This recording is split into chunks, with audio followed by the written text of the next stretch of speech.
A very good morning to all of you.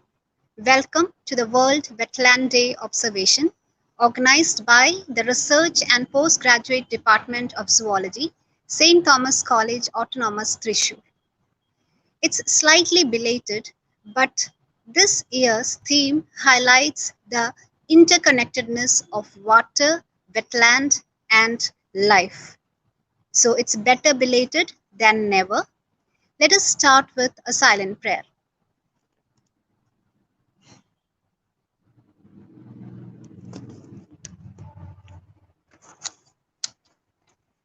I invite the convener of this webinar, Dr. Britto Joseph K., the Dean of Sciences, and the convener of this program for the welcome address. A warm good morning to one and all. Respected Principal, Dr. K.L Joy, respected Chief Guest of the Day, Dr. S. Sreekumar, Director, IRTC Palakkad, Vice Principals, Reverend Dr. Martin Columbrath, Dr. Joby Thomas, Reverend Sister Alfonsa Matthew, IQAC Coordinator, Reverend Dr. Anil George Kongoth, Head of the Department, Dr. C.V. David, Dr. Joyce Jose, dear faculty members, teachers, and students. Today, we are organizing this webinar to commemorate World Wetland Day, which is celebrated on February 2nd every year to create an awareness for its conservation. This year, we are celebrating it with a focal theme, water, wetland, and life inseparable. As you all know, wetlands can be regarded as the kidneys of the earth, and so we have to preserve it for the future generations. Even small-scale destruction of wetland can also have far-reaching effects on our environment. An increase in carbon dioxide will trap heat in the atmosphere, causing a rise in air, water, and soil temperatures. This may lead to the total destruction of wetland ecosystems, especially lakes, streams, rivers, estuaries, and oceans. Wetlands also serve as crucial habitat for small populations of rare and endangered birds, insects, and amphibians. I am not going to elaborate because the chief guest is going to give a keynote address on wetlands. Now I am coming back to my duty.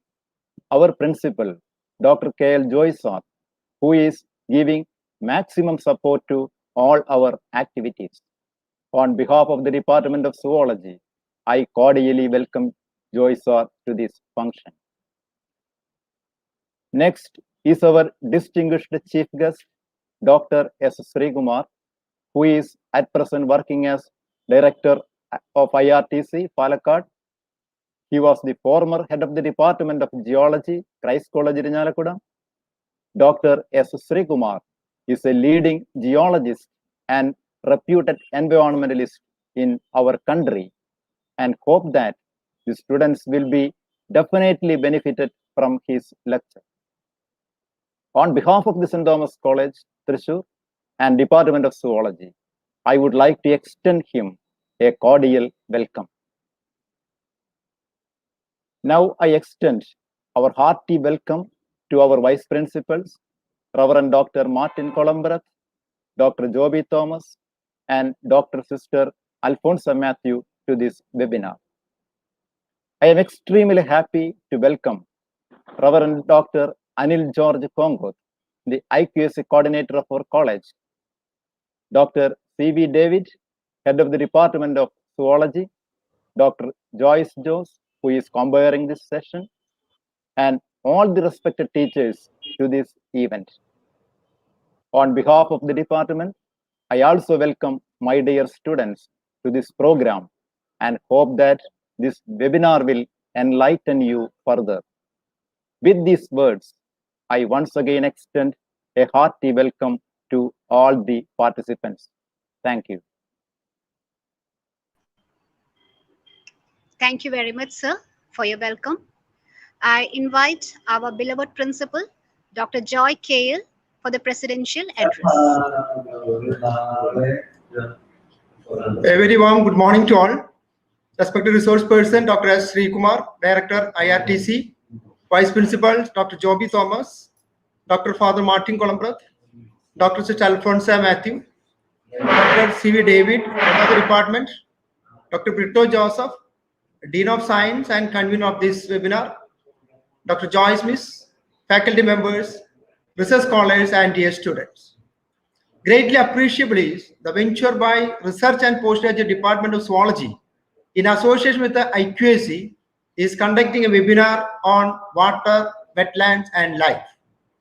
Dr. S. Sreekumar, Director of IRTC, is the resource person to deliver the keynote address.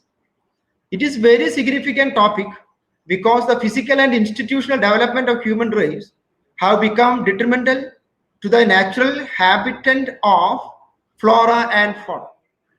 The wetland plays a key role in keeping the level of water in earth. Non-reflexive action of human beings put even human life in danger. Aquatic plants and hydric soil are necessary element of coexistence of human beings. In short, it is high time we put on head together on the concept of ecological health. May I make use of this opportunity to congratulate Dr. C.V. David, Head of the Department, Dr. Britto Joseph, Dean of Science, and the faculty of the Department of Zoology for conducting this webinar. Our students should make use of such occasions for an intellectual exercise on aspect of existence and coexistence in this universe. Wishing everyone all the best. Thank you very much. Thank you very much, sir, for your encouraging words. I welcome Dr. Sister Alfonsa, our Vice Principal, for the felicitation. Respected Principal, Dr. Joy K.L, Head of the Department of Zoology, Dr. C.V. Davis, Dean of Science and Convener of the program, Dr. Britto Joseph, the resource person for the day, Dr. S. Sreekumar, the Director, IRTC, all faculty members and my dear students. A very good morning to one and all present here. Greatest threat to the planet is our belief that someone else will save it. This is a very relevant quote from Robert Swan, the British explorer, when we think about ecosystem, preservation of nature and environment. Water, wetlands, fresh water, clean water, life, and so on. These are the terminologies that deserve the most important attention in the present and the emerging scenario. We cannot think of a world without water, and it is impossible. To me and you, a day cannot pass without using and sometimes misusing or overusing water. Therefore, we need to preserve water for a better tomorrow. Let's resist from using fertilizers and pesticides. Let's turn off the tap and when not in use and use only as much as we need. Let's make sure that our pipes and fittings are proper and free of any leakages. Sometimes you may feel these all are very small things, but it will contribute a lot. As the quote rightly pointed out, no one is going to come to save this nature, but you and me has to do. God has entrusted this nature to us as stewards to take care of and preserve this nature. I hope this webinar will give us more ideas and tips to preserve water for the good of future generations. I congratulate the Department of Zoology under the leadership of Dr. C.V.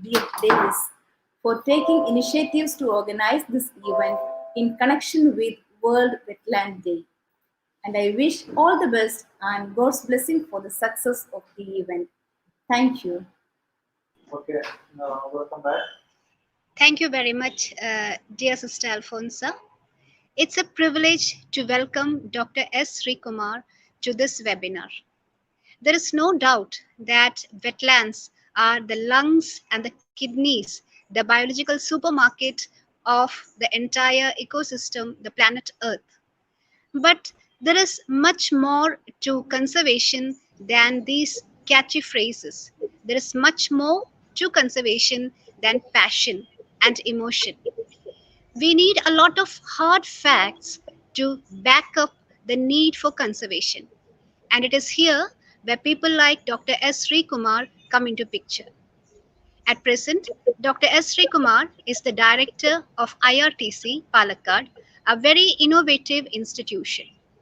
He has been associated with Christ College Irinolakuda for many a decade, and he is also a renowned academician and environmentalist, a mentor par excellence. It's a privilege, sir, to have you with us, and I welcome you onto the show. Over to you, sir. Very good morning to you all, and respected Principal Dr. Joy K.L, Head of the Department Dr. C.V. David, the Convener of the program and my friend Dr. Britto Joseph, IQAC Coordinator Dr. Anil Konkoth, Vice Principal Dr. Sister Alfonsa Matthew, Joyce Miss, and friends and students. At the outset, I congratulate you all for organizing such a seminar. And also you see that the Thrissur district, if you take, you can see that the wetlands in Thrissur district is facing a threat in different ways because of the mining, because of the reclamation, and other kind of improper land use practices. So, this February 2nd, we are observing internationally as the Wetland Day. And of course, it's a day where we have to give emphasis for the conservation of the wetlands. And you see that we observe many days like Water Day, Wetland Day, and all. But you see that we have to do practically something for that one. That is the most important thing. When we observe a day, a conservation of wetland means we have to do something for the conservation of the wetland, what we can do. So we have to think about it, and we have to be proactive in this one. And let me share my the slides, and you see that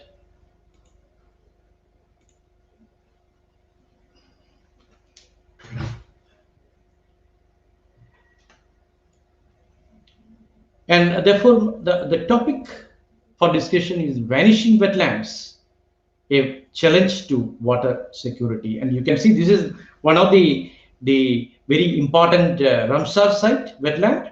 This is in Thrissur district. You might have seen this coal land in Thrissur district, beautiful one with waterfowls, and you see that coconut trees and fish, everything you can see in this background. And you see that wetlands occur where water meets land. That is actually the wetland where water meets land. The water can be a flowing river, or it can be a stagnant river, or it can be temporary, permanent, man-made, or natural. It can be a fresh water, or it can be saline water. So in the definition of wetland, you can see that, this include mangroves, our peatlands, marshes, rivers, lakes, deltas, floodplains, flooded forests, rice field, that is the paddy fields, and even coral reefs. All are included in the wetlands.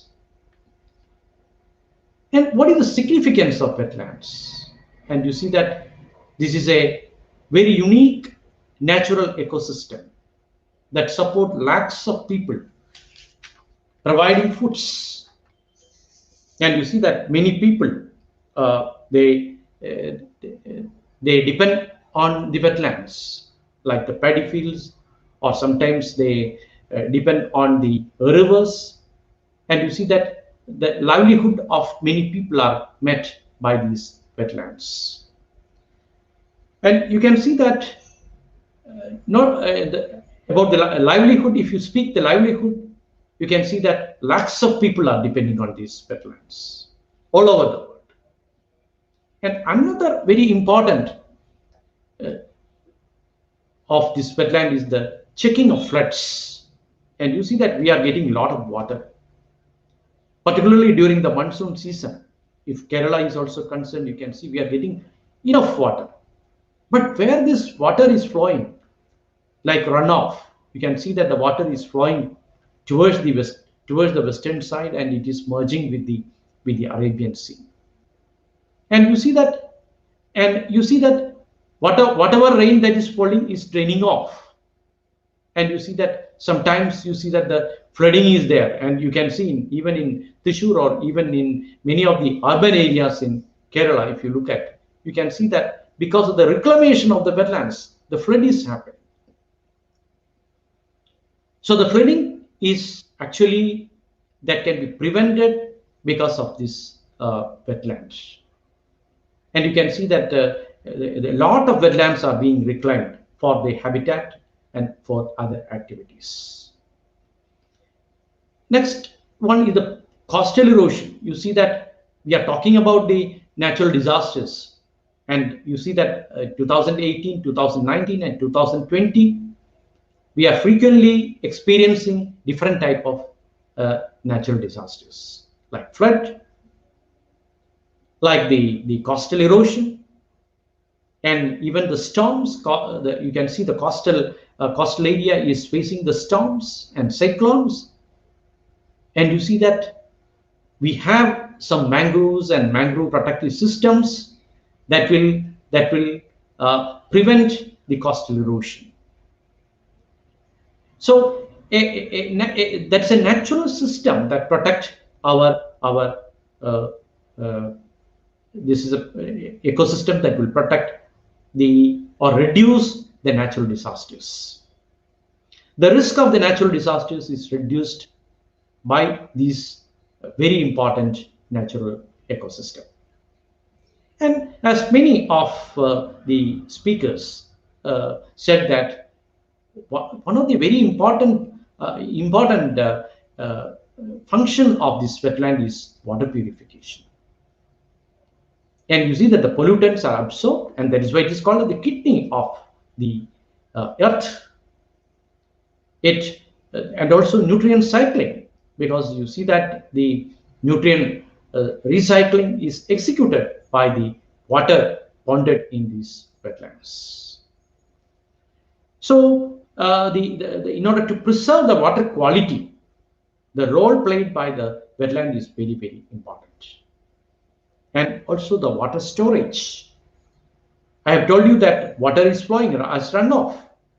Where this water is stored, and one of the very important system that will help in increasing the water table level, ground water table level, is this wetland, because wetland can preserve water, and during monsoon season it can procure water, and this water can be infiltrated, and you see that the groundwater storage is increased. Then high biological productivity, because the life is, without water, you see there is no life. And the biological productivity of this wetland is very high. If you compare with that of the forest and that of the wetland, you see that the wetland has got a very high biological productivity. And not only that, you see that it's a good recreation ground. And you see that many of the lakes that we are using, Vembarat Kayal, many people are going there. They are making spending their days there. It's a very good recreation ground. And another very important thing, we are talking about the climate change, global warming, And you see that one of the very important system naturally sequester the carbon in the atmosphere is this wetland. And we are planning, or we are thinking of different kind of strategies. We are developing some kind of machineries or any other kind of things in carbon sequestration. But you see that this is a very important type of system that will sequester the carbon within the atmosphere. And we see that if you take the whole world, you can see that the livelihood for 1 billion people, it gives 1 billion people depends upon this wetland for livelihood. Maybe for taking this wood, firewood, maybe for fisheries, maybe for agriculture, and for different purposes. You see that the people are depending on these wetlands. And it's actually a kidney, and we have already the kidney of Earth. And you see that whatever things, toxic elements are absorbed by the sandy particles and clay particles within the system. So the clay that is present, like the one that we get in the tile clay and the other type of clay, can absorb this kind of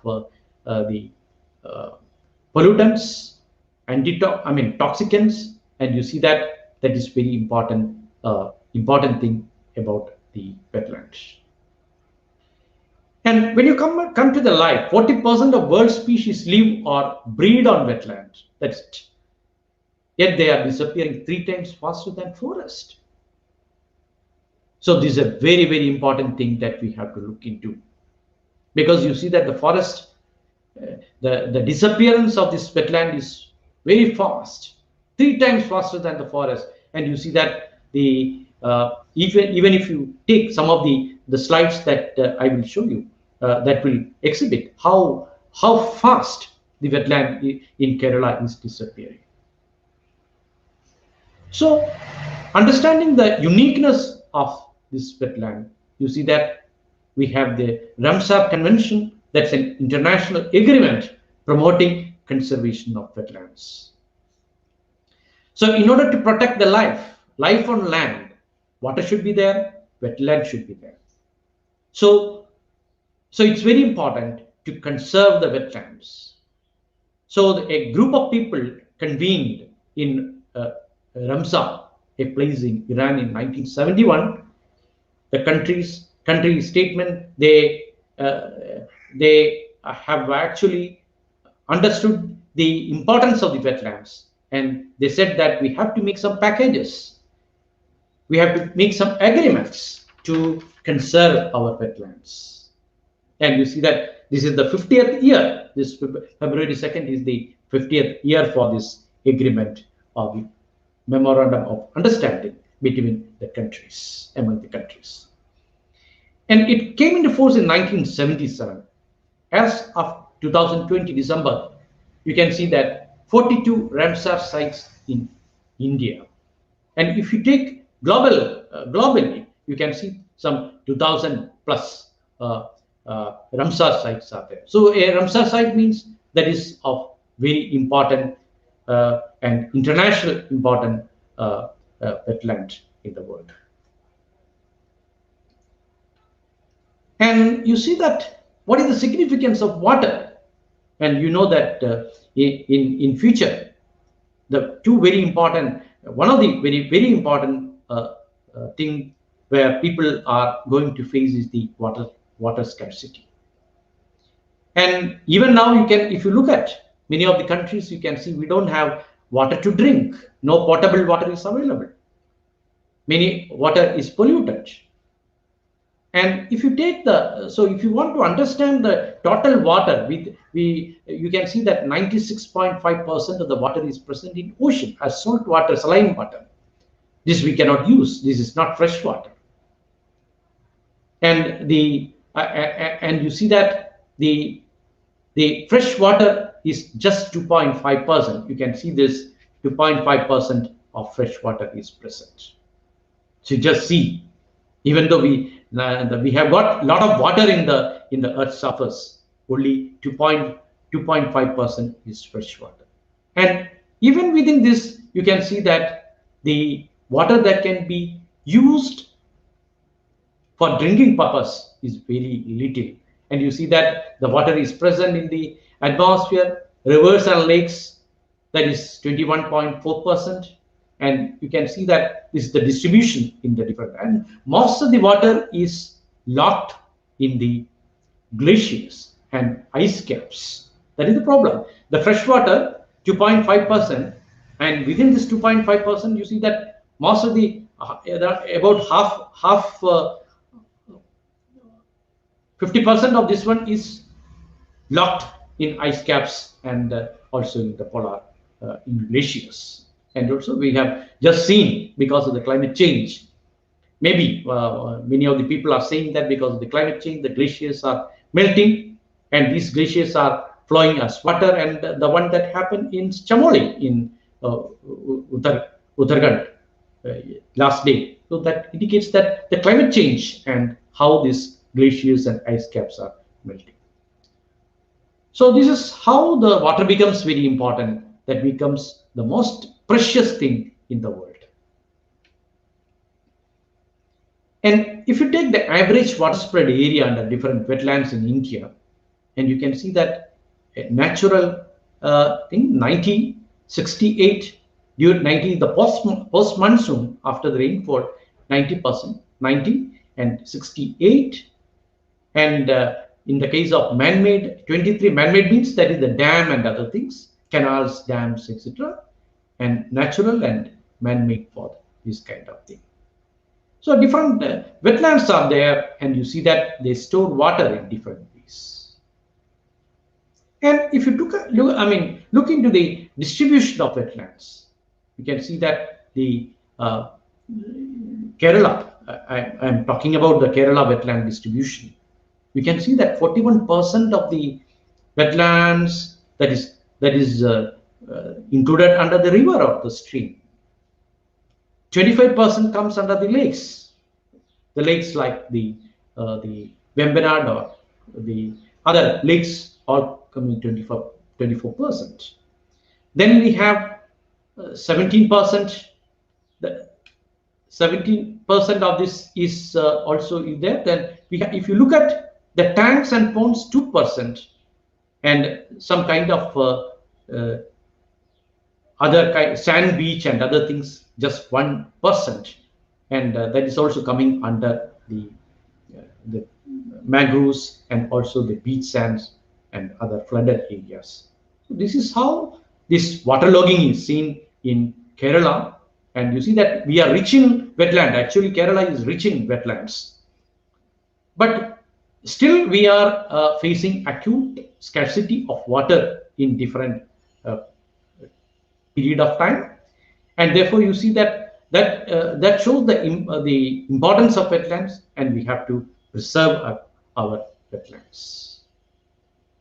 And these are the Ramsar sites of Kerala. If you like, the Vembanad coal, that is one of the biggest Ramsar site. You see that we cannot call a lake as a Ramsar site, but they were, in order to call a Ramsar site, some kind of conditions are there, because some based upon the uniqueness of the waterfowls found there, the kind of livelihood practices there, the type of vegetation there, and the water content that is present in this one, the quantity of water present is there. So based upon different aspects, we can call a lake as a Ramsar site. So Vembanad is a very important, Vembanad and Kol together is a very important Ramsar site in Kerala. Then we have Ashtamudi Lake, and then comes the Shastangota Lake. These are the three very important lake systems which is considered as Ramsar sites of Kerala. And you see that we are having this Ramsar site, and we have implemented some kind of what you call projects for improving this water standard or water quality of these lake water in different areas. And also you see the sanitation is also very important, because Bembenat, Ashtamudi Lake and Shastangota Lake, if you look at, you can see that the fecal coliforms that is present in the water is very high. And because of that, we have implemented sanitation program. The people living along the fringes of the Shastangota Lake and the Ashtamudi Lake, we have given the latrine facilities, and also we have given some guidelines for improving the sanitation in the fringe areas. So that's very important. So in any kind of disaster, because you see that pollution is a disaster actually. A water is getting polluted means that is a disaster actually. And we have to reduce this risk, and we can reduce the risk by improving the quality of the life of the people. That is very important. Whenever we are talking about this kind of improvement or the conservation, you see that only if the quality of the life of the people is increased, enhanced, then only we can improve the quality of the water or the quality of the system there.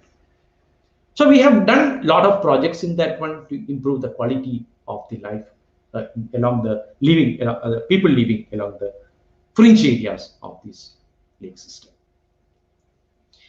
And if you analyze the wetland area in different districts, and you can see that almost all the districts, and you see that we have the different extent of the wetlands, and you see that I think if you look at, you can see the Alappuzha is having the maximum extent of the wetlands, 26,079. Then comes Ernakulam.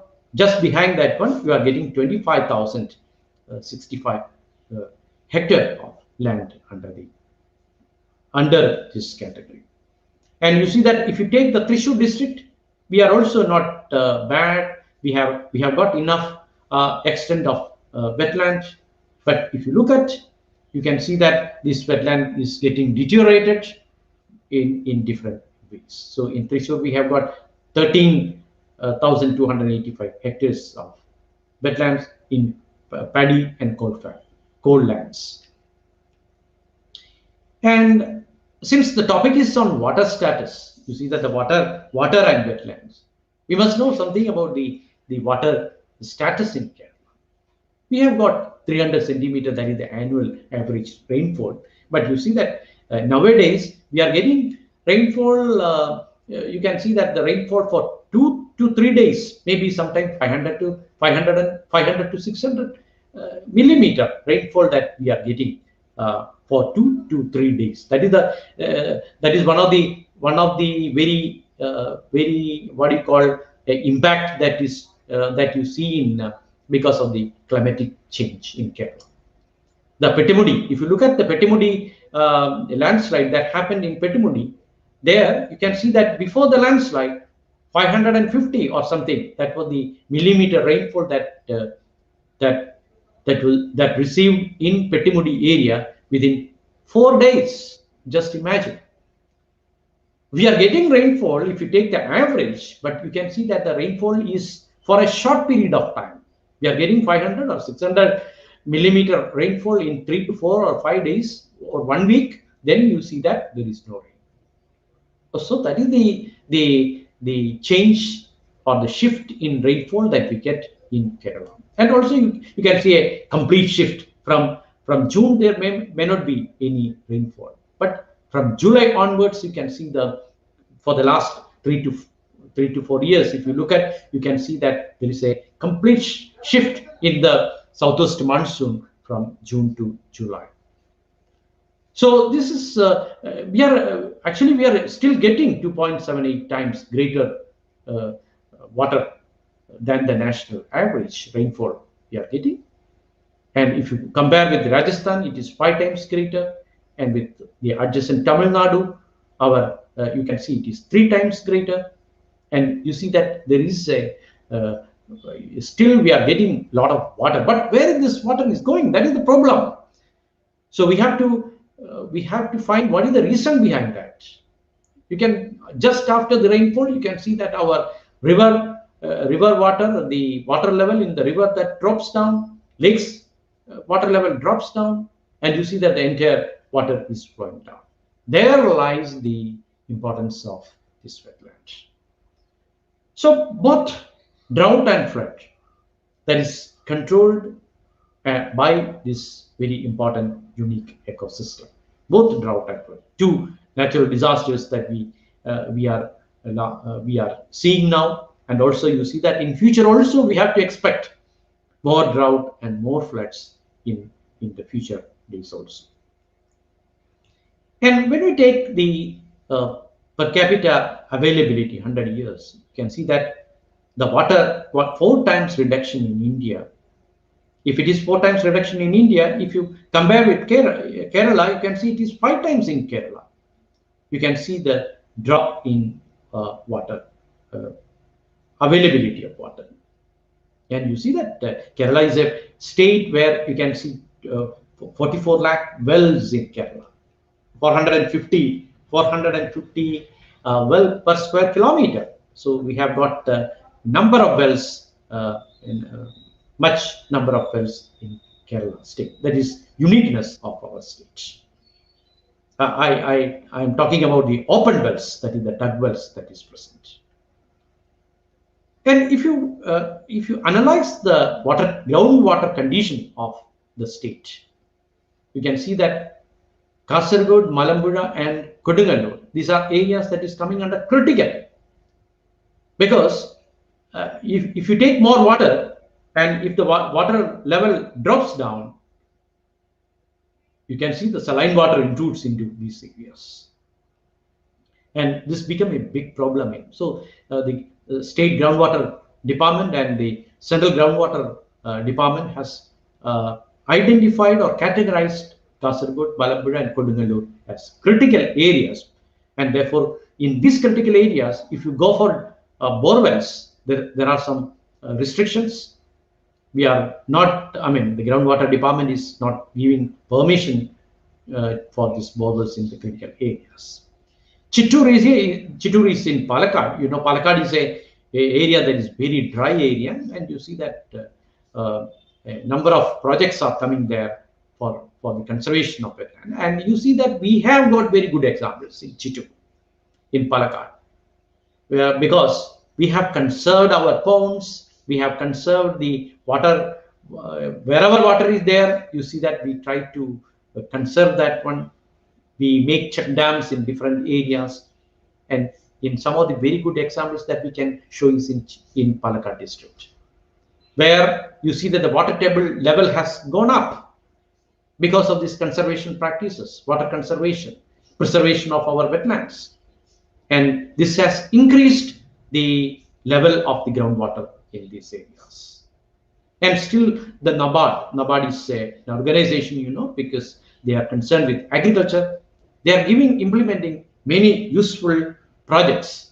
They are implementing many useful projects in this area, and you see that the agriculture is that is also, it is interlinked, because water and agriculture is there. For agriculture, water must be there. So interlinkages, you can see that we are developing good models in Palakkad district. So as being a member of the State Environmental Appraisal Committee, because I am working as a member in this one, I used to travel all along Kerala, and I can see that in many places in Kerala, what is happening. If you go to Kasaragod and Kannur areas, we are seeing many projects are coming up, mostly the tourist projects and other things along the coastal areas, and they want to reclaim the wetlands for this kind of projects. And you see that these projects we cannot actually, we have to study the impact. When you reclaim a wetland, what happens to the biodiversity in this region? What happens to the water quality in this region, water quantity in this region? We have to make an assessment. Only after that we can give sanction for this kind of big projects. I'm talking about big projects, not small projects, but very big projects, like, for example, of a Shobha City or Lulu Mall, that type of projects. So we have given very good guidelines for the preservation of wetlands in this area. And you see that 50 blocks, more than 70%, you see that development of groundwater. If you look at, we must be very careful when we are giving sanction for the borewells, but we are saying that we must be very careful when you tap the groundwater, particularly the borewells. So this is the scenario of the groundwater condition in Kerala. So pity, and you see that the population is very high, and also the repeated natural disasters, and also the disasters like flood and drought, all is causing much problem to the state of Kerala. And if you take the groundwater potential decline, you can see that Kasaragod, if you district 1999, this is provided by the Central Groundwater Department, and you see that there is a decline in difference in the, you can see that the groundwater potential is declined. 427 to 328, 847 to 48, 480 in Kannur, Wayanad, it was 477 in 1999, 276, Kozhikode 528 to 344, Malappuram 690 to 495, Palakkad, where you see that we have, maybe because we are taking some measures, and because of that we have got some relief. And Thrissur also declined 20% difference. Idiki we have 70% decline. Kottayam 15, and you see that Alappuzha 11, and Trivandrum is better now. And you see that so many projects like Malappulima and other projects are there in Tiruvandhuram. In one of the Katakada Panchayat, they have land use board has implemented a very good project for preserving the wetlands and also the rainwater harvesting, and because of that, some improvement in the water table condition. So this is the status of the groundwater potential in Kerala. And anyway, we can see if you broadly, when you take the analytical part, you can see that there is a decline in the groundwater potential. And water, when you talk about the water, you see that how the water comes. This, you know, from your school level onwards, we are talking about the hydrological cycle. And you see that the cloud, from the cloud there is precipitation, and you see that because of the precipitation, the water falls on these hillocks, and this water will flow down like streams, first order streams, second order streams, like this, and it is coming to the ocean. And you see that the water, this is called the runoff, the water is flowing.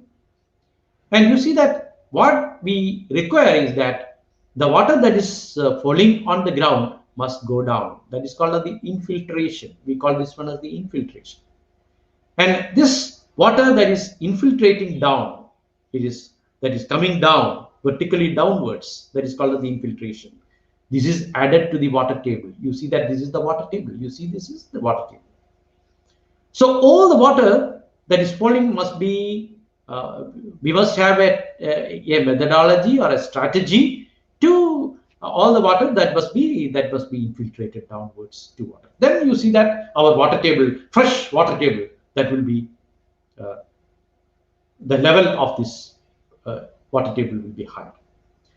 But unfortunately, you see that we have, if you take the forest area also, you can see that now there is not much change in the total area, but you see that the forest area is also, the area of the extent is decreasing. When there is forest, you see that the water falls down, and that intercept the canopy of the vegetation or the trees. The high velocity of the rain that is falling down, that is hindered, and you can see that the water slowly that will hit the ground surface, and therefore you can see that when it hits slowly, you see that the water will try to penetrate down. Since there is no canopy, you see that the water will fall down and the water will take runoff. There is no forest, you see that all water will flow down. There is no infiltration component, all the water will be flowing down, and it will be coming to the ocean. And similarly, we have got the streams, we have got our wetlands here. Somewhere here you can see the wetlands. You can see the midland and the lowland. Even in the highland, we can see the wetlands, the lakes, the lagoons, and all this. This will take water. Before entering the ocean, you see that will try to all the water will try to be trapped in this the wetlands. But you see what is happening to our wetland. The area of the wetland is decreasing. So there is no mechanism to trap the water that is taking us runoff. That is the problem. That is the problem with us. And you see that, you can see that so the water will flow down. It is not infiltrating down. Your groundwater table will remain there. And you see that our coastal areas, if you take the Kodungalur or Chatala, these regions, this is the coastal area. You can see the saline water. This is the ocean. And you see that from the ocean there is evaporation and cloud formation. It is coming down like this. The hydrological cycle is there. So what I want to emphasize is that one. This is the saline water. That is, you see that you see the height of the water table here. This is the saline water. This is the mean sea level. And this water, when there is, suppose this is the coastal area of Kerala, and you see that if the water, this freshwater level drops down, then what happens? You can see that this saline water will try to enter into these shallow coastal areas. This is called the shallow coastal areas. The aquifers. Aquifers means that is the rock type that contain water. So the water is this fresh water in this area will be lowering down if there is no trapping of water there. And you see that as a result, the saline water will intrude into the aquifers, coastal aquifers, and the whole fresh water will be completely become saline. So this is a common thing that is happening in many of the coastal areas all over the world. That is called the saline intrusion. And one of the best mechanism to prevent this coastal saline water intrusion along the coastal area is to preserve our wetlands. And you can see the Chennai along the coastal tract of Tamil Nadu, and also in Odisha, and all these areas, you can see this kind of, because they have got deltas. We don't have any deltas. As far as Kerala is concerned, we don't have deltas. That is the speciality of Kerala streams. Delta are, they are fan-shaped sediment traps. Somewhere you see at the mouth of the river. But in Kerala, we don't have any delta. That's a very important thing. But as far as, because of the short course of our river, there is no delta. But if you take the eastern coast, like Tamil Nadu, Andhra Pradesh, Bengal, Odisha, in all these areas, you can see the deltas. This delta is also becoming a very important wetland. And along the eastern coast of India, you can see the delta is excavated, and this the delta is reclaimed, and they are also used for many developmental activities.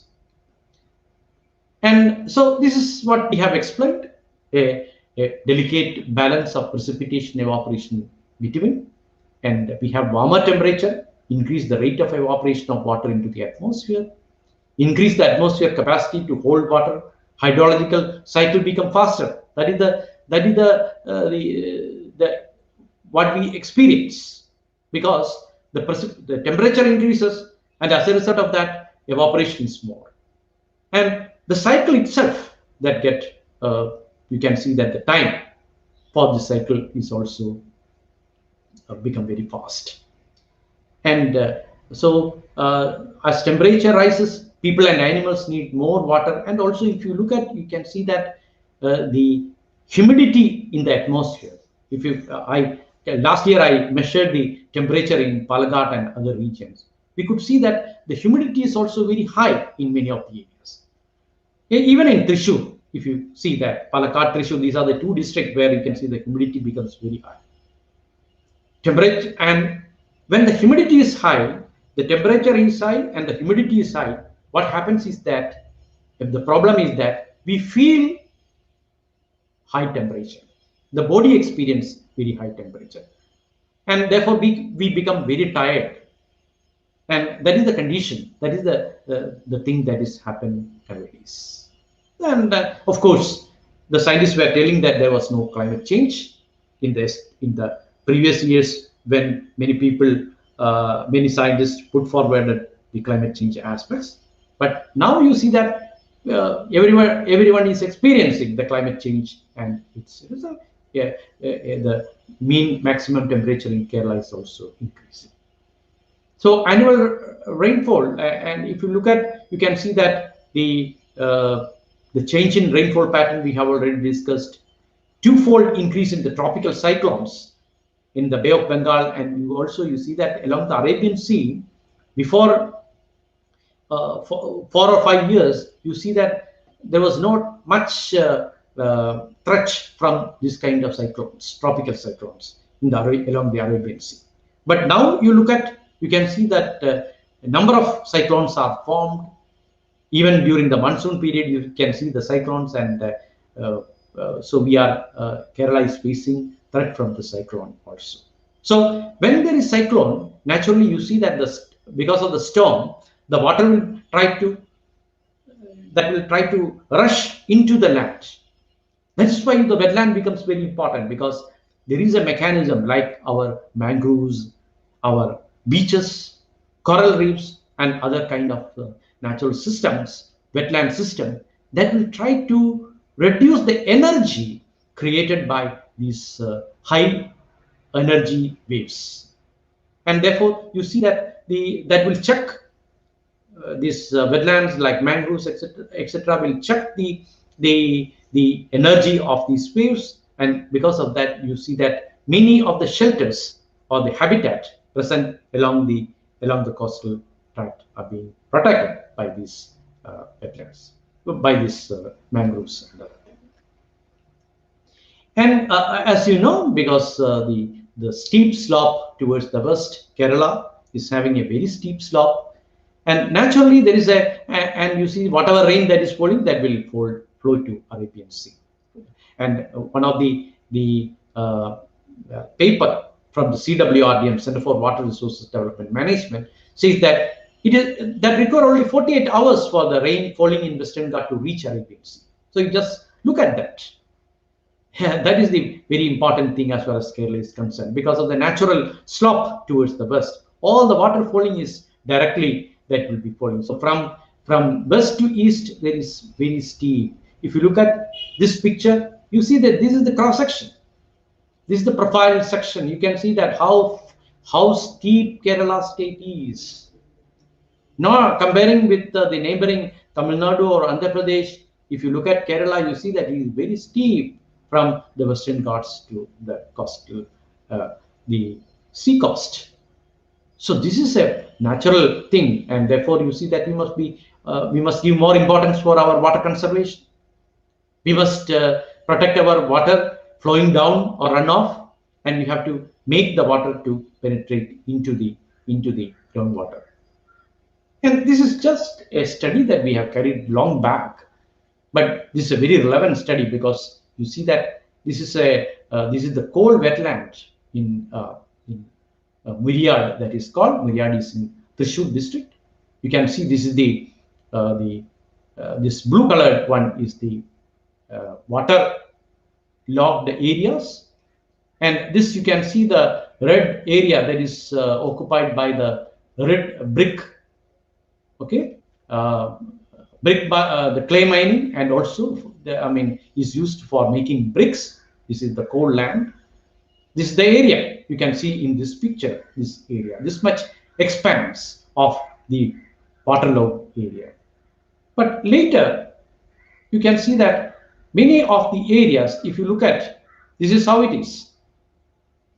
In this area, in the Myriad and this coal wetland, you see that the coal wetland, if you take the cross section, we took the cross section of this area, and we could find that there is a soil layer at the top. This is somewhat reddish, and below this we have the plastic clay. Then we have a zone. This is a sandy zone that consists of sand.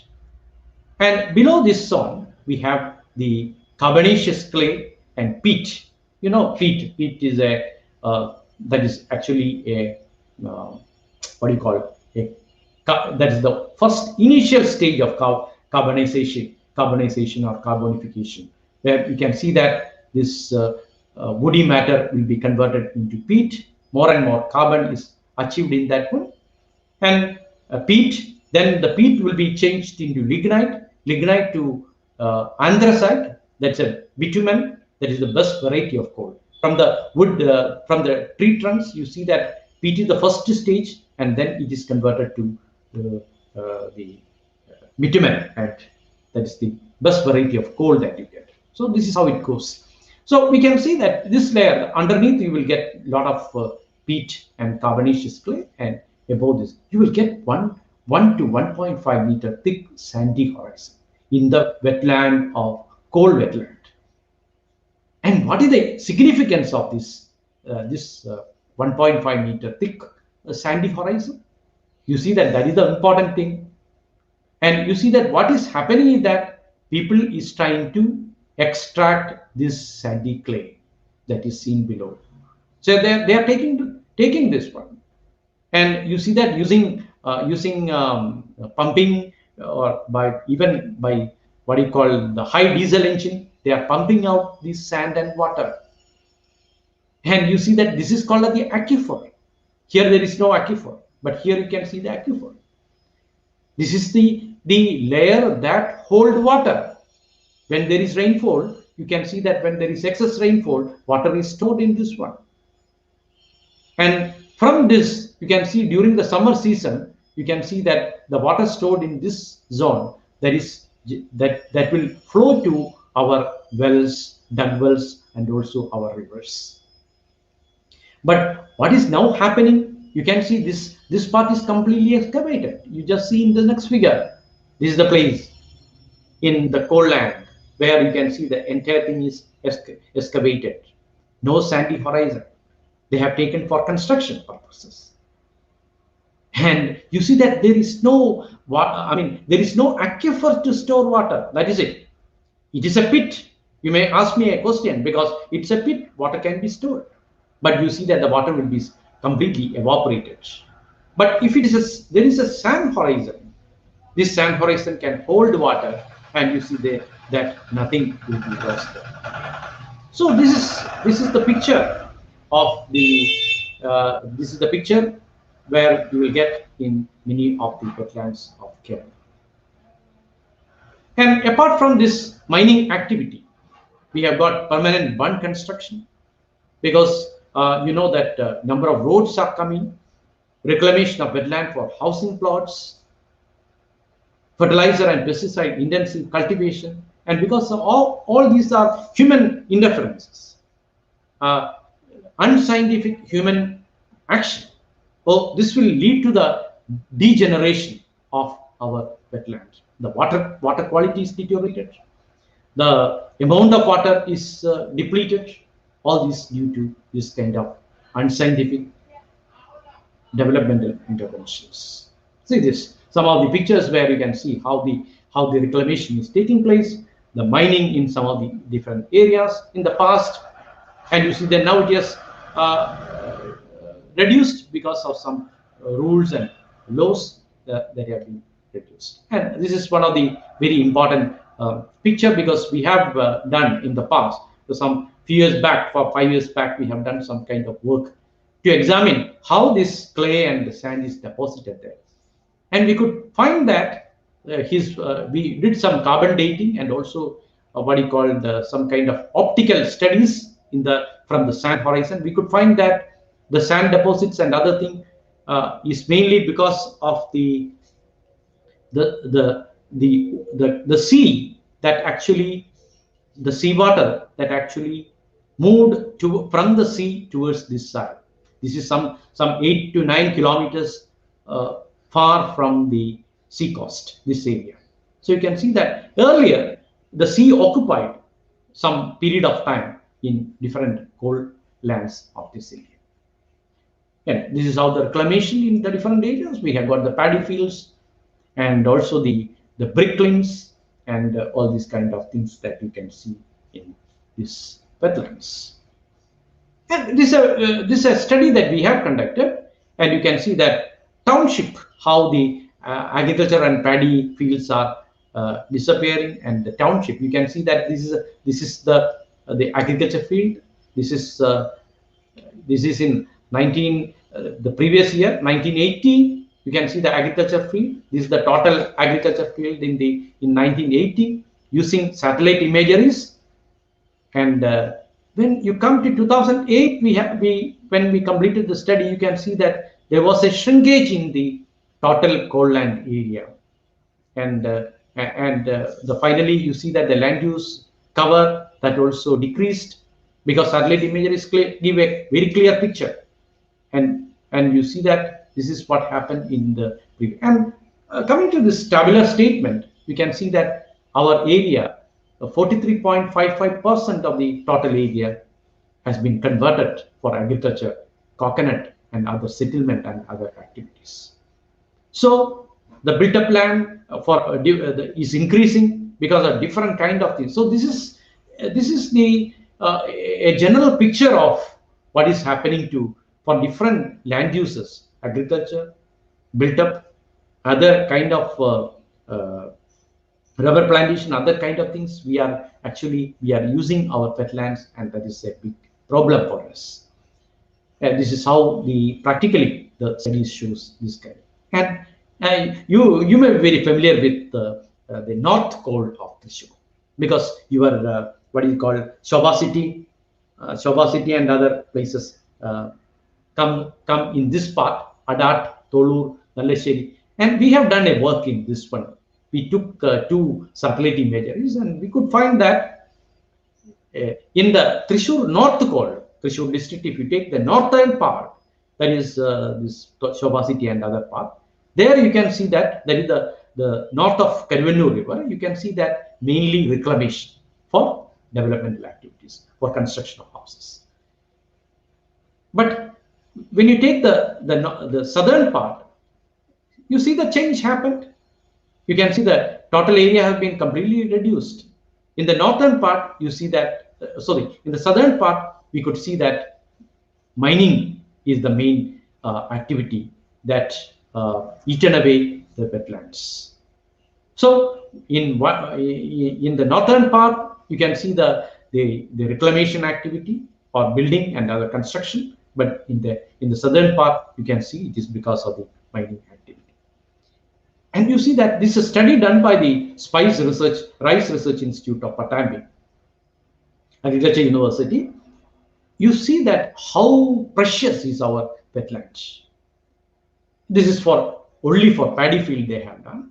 You can see Virippu, Mundagan, Punjab, and if you total the, you can see the 270 something days will be coming if you total it, and you can see that when the water is there, about 2 crore liter per hectare is the water stored in these paddy fields in Kerala. So this is a very important. So how we are spending 15 to 20 rupees per bottle for fresh water, and you just calculate the value. Now you see that the economics and people for everything, you see that we have to make it into values. Economically, we have to sensitize these things. So if you examine that one, you can see 2 crore liter of water is stored in 1 hectare within a year by this kind of. So this is very important. So how much water is this contained? Yeah, if you Shobha City and other areas, if you look at, they have made some plans, of course, because to conserve water in some of the areas. But I don't think that it is fully satisfying our scientific studies. And you see that depends upon in all the soils. You see that the water infiltration is not the same. It is different because we have got a heterogeneous soil. Sometimes it is very coarse sand. Sometimes it is very fine. Clay is very, very fine. In clay, you see that the water storage is very less. But in coarse sand, the water storage is very high. That is what we see. So depending upon the texture, depending upon the size of the particles of the soil, and also because of the percentage of sand, silt, and clay, that is the fine particles present in that one, you can see that the quantity of water stored in the wetland differs. And these are the ecological changes that we see: unscientific clay and sand mining, gradual change in water storage capacity of the area, obstruction of natural flow of flood water, loss of river alluvial deposits, loss of fertility to the soil, obstruction of pathways to migratory fishes. Because in my study, one zoology teacher was also involved, because I am not aware of much about the fish or the animals. So he was there, and he was that very interesting thing is that how the wetland is connected to the life, and you see that it is a and you see that the fish species diversity. He actually listed 28 species of fishes belong to different genera in the wetland. And also it is very interesting to see that some of the Valaguato and Clarius batrachus were absent in the present collection. It was these two fish species was enormous in the catches of the cold land, but you see that there is a reduction in this one. And you see that some of the migratory fishes, and that also you can see in this one. And when we examine the water quality of the Convener river, we could see that during September after the monsoon, when you come to June, July, and we could find that the salt content in the water is very high, and it becomes 296.6 milligram per liter. That is the content of the salt in different parts in the coastal tract. So this shows that there is a decline in the freshwater. Groundwater table is lowering down in the coastal areas, and because of that, saline water is intruding in different areas. And because of that, that is actually established by some of the migratory fishes. These fishes are only seen in saline water or in kayaks, and he's saying that these fishes now you can see in some 8 kilometers away from the coastal tract in the Convener river. So this shows that many migratory fishes are coming, and they are coming because the saline water is also there in this. And this is the catch of the fish diversity is there, and also the biodiversity. You can see that a number of species, some of the algae are also very important. Algae are also found, which can be used as nutrients. And botanist are working with me was telling that, and that is the condition. And coming to the another very important thing is the paddy fields in Kerala. And we know that after the COVID pandemic, we realized that the food security, as far as the Kerala is concerned, all the vegetables are coming from the neighboring land, Tamil Nadu or Andhra Pradesh or other areas, and our rice is also coming from different areas in the neighboring areas. And if you look at the paddy fields, the total area of the paddy fields, that is the wetland, you can see that from 19 to 2016, you can see that there is a reduction, 10.6, 13.5. There is an increase in 1970. That is the seed sown area, and you see that there is a decline. So anyway, now you see that a very good initiative from our part to restore the paddy cultivation in many of the areas. Naturally, if you take the satellite imagery, maybe this might have increased. Definitely, it would have been increased. It would have increased. And so this shows that the area. The thing is that the existing area, there is a decline in the total area of the paddy field. And you see that only 17% of this rice is actually cultivated in Kerala state. We are importing all the rice from the other states. So we have to protect our wetlands, our paddy fields. We have to restore cultivation, and we have to encourage cultivation in these areas. That's very important. And this is how it is. And you see that the decrease in the up to 2016, and after COVID pandemic, you see that we all are involved in this kind of agriculture practice now. Many people are interested in this. And of course, when the paddy cultivation is there, the livelihood activity is also increasing, and all the Pravasis coming from the foreign countries, they are very much interested. And KILA is doing this kind of exercise along with the integrated IRTC, Integrated Rural Technology Center. We are planning some kind of courses, agriculture courses for the Pravasis also, because some people are very much interested. How we can give not only agriculture, but even fisheries. What type of fisheries we can adopt in this kind of wetlands, and also the other agriculture practices. So this is very important in the context of this livelihood activities. And you see that the Kerala is, you see that we have already, ruthless mining is taking place, and fishery. And you see that 75% of the inland fishery resources are obtained from 3 Ramsar sites of Kerala. This shows the importance of the 3 Ramsar sites of Kerala. 75% of inland fishery resources is obtained from 3 Ramsar sites of Kerala. And this is the threat. You can very clearly see the water security. Not only this, you can see that this is what I have told you. This is called how the sea level, when this water level that dips down, you can see the saline water improve. Along the coastal areas, the effect will be much higher. All the well water will be mixed with saline water, and that will be problem. So we must try to improve the water table level. How to improve the water table? We have to keep our, at least we have to keep our wetlands. What is the status of our wetlands now? That at least we have to maintain. That is very important to sustain this water table level. And this is Convener River connected to this one, and you can see that the chloride content is increasing when you. This is the pocket canal, and you can see that the water, the saline water is intruded like this, and it is merging with the Convener River.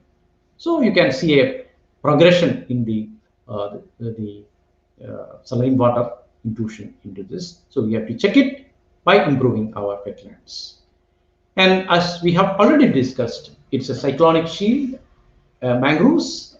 And if you look at when the cyclone dashed along the coastal tract of India and abroad in the Southeast Asian countries, we could find that the mangroves in different areas, different countries, protected the people, because the high waves that is coming out is their energy is completely lost because of these bushy mangroves, and you see that this is a very protective measure for storm surge as well as the coastal erosion. So we have to protect this for this one. And now, not only this, you can see that another very important phenomena that we see is our tourism. And you see that the Vembanad Kayal, you can see the number of houseboats were there before the COVID pandemic.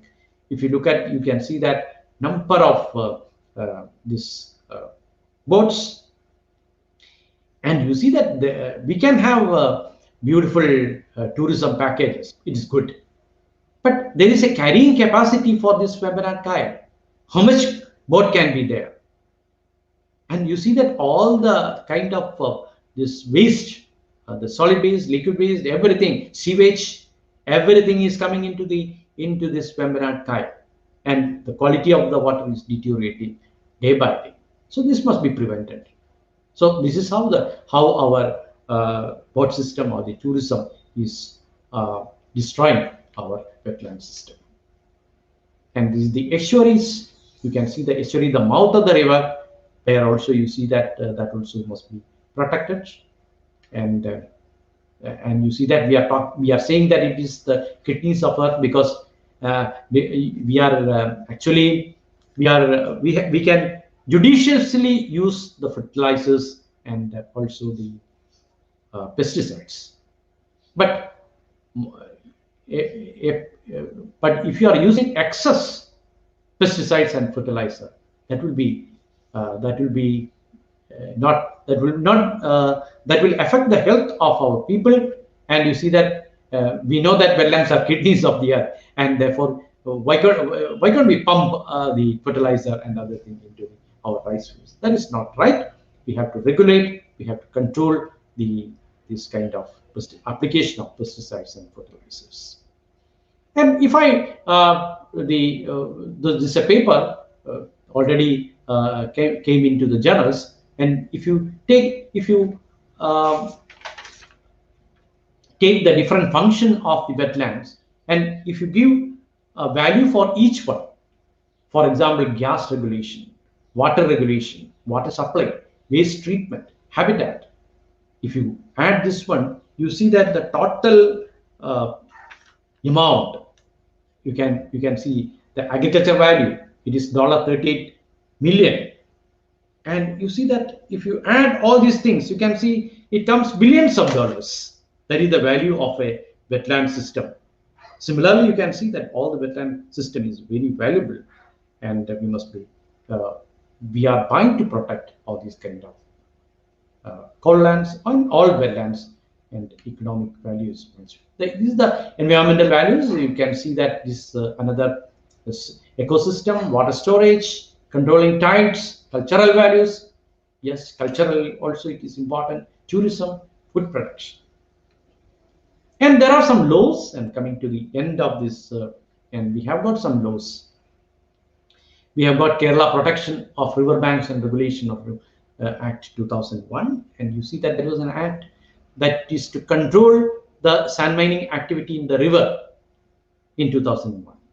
And when all the people rushed to the river and they started mining, digging the sand deposits in the river, then the government and also the environmentalists, they said that this is not a fair practice. We have to protect our river, and therefore some regulations came into existence. And you see that the in different kadavus, where you can remove what is the amount, what is the quantity of the sand that can be removed in different kadavu in different years, calculated by the Center for Science Studies, and according to that we can remove the sand. That is the restriction came into practice in 2001. And you see that after that, you see that the paddy field. So what happened is, when the restriction came in 2001 with regard to river protection, and you see that all the people turned to the paddy fields. They started digging the paddy fields. Then you see that government, they brought another act, Conservation, Paddy Field and Wetland Conservation Act in 2008. And the conservation law revised in 2017. Yeah, as far as environmental science, I am not very interested in this law, because in 2017 some kind of dilution came into the law, and that is not a good practice. That is not the wise decision by the government. But naturally, you see that a lot of pressure from the other parts also coming into this. So a wetland restoration, this is an answer for the tackling on climate change. How to tackle climate change? One of the very important key factor is preservation and conservation of our wetland. We have to sustainable land use policies and legislations, management of surface water resources and groundwater resources. Sometimes we can develop desalination technologies, and all these are very important. Conservation of remaining wetlands, renew, and all these factors very important in tackling climate change. And you see that the conservation of wetland is very important, in one of the very important factors in tackling climate change. How to adapt to climate change? Answer is preservation of wetland along with our forest, and right scientific practices are very important in adapting to climate change. And this comes and you see that this is called the Fumde. Fumde is this is in Manipur. This you can see this beautiful is Manipur. This is a Ramsar site, and you see that this is very important because some kind of deers, that is called the Sankai deer. Sankai deer, they this is the significance of this this kind of fundis. It's a series of floating islands exclusive to the Loktak Lake. This is Loktak Lake, just same to the just like our Weberat Lake, Loktak Lake in Manipur. This is a floating island, actually, the largest one, covering an area of 40 square kilometers. This is a very important biodiversity spot. And also you see that the Sangai deer is coming here for migrating here for its breeding and other thing. And preservation is very important. And this is one of the richest what do you call it, the Ramsar site in India, Manipur. In this one. So finally, what I want to tell you is that if you observe the wetland day, we have to do some practical approach how to preserve our wetland, and also don't throw away the plastic and other kind of things to this wetland. Wetlands are not wastelands. Previously, it was like that. All the ponds, all the lakes, they were all the wastelands where you see that becomes a basket for receiving all the waste. And you see that when I speak about this one, another very important thing that we have to, the people in Kerala, people in the world must give attention is the waste management. So you must know how to manage your waste, how the biodegradable waste and non-biodegradable waste can be separated, how they can be effectively managed. That is also important in preserving our wetlands and water quality. Thank you very much. I thank all the St. Thomas College, all the team for giving me an opportunity to deliver this talk on wetlands. Thank you very much, sir. It was a pleasure listening to you. Usually from a biological perspective, we are always bothered about biodiversity and wetlands, and again biodiversity and wetlands. So for our students, and especially for the pure biological people, listening to the environmental mechanics which goes on behind the reclamation, the destruction of the wetlands, it was really very instructive. Let me congratulate you for the excellent talk which you have delivered. Many of our audience, they have been posting very nice congratulatory comments. There is only one question, sir. That has been posted by Hemlata. I think she's referring to the Nanda Devi Glacier crash right now. So what's the main reason for the disaster in Chamoli? Yes, from the articles that I am receiving from different corners of Uttar Pradesh and Uttarakhand from Geological Survey of India, is that you see that this kind of melting of these glaciers actually that can cause the flooding, flash floods in different areas. So this is possible. This may be prima facie. Geological Survey of India has said that the melting of the glaciers actually caused this kind of flash floods. But we have to wait and see what are the other comments from the other researchers. If only you go to the field and see the conditions, only then we can finalize what is the real reason. But I am also of the opinion that this may be because sometimes there may be some cracks in the glaciers. A big glacier mass may be cracked from the rest of the glaciers, and therefore you see that when melting is there, the whole fragment of these glaciers can sometimes slide down, just like a landslide, and this can cause the damage. And we have to expect more this kind of disasters in future in these areas. Thank you very much, sir. Thank you very much for your excellent explanation of the question also. We have always heard as children, water, water everywhere, but not a drop to drink. And we never ever imagined that in a place like Kerala, where we get more than 3000 of annual rainfall, we have to sing this lament. So it was very good of you to explain more about how we have reached the situation and how we have to rectify it. I'll be inviting Dr. C.V. David, the head of the department of our uh, Research and Postgraduate Department of Zoology, for the vote of thanks, sir. Yes, thank you. Thank you, Joyce. Very good afternoon, sir. I'm extremely happy to see you Hi. over here. I had been listening to your lecture for the last 1.5 hour. It was very much beneficial to all of us. I come to my point. As we know that 2nd February each year is a World Wetland Day, is being celebrated to raise the global awareness about the vital role of wetlands for people and our planet. This year's theme shines a spotlight on wetland as a source of fresh water and encourages action to restore them and stop their loss.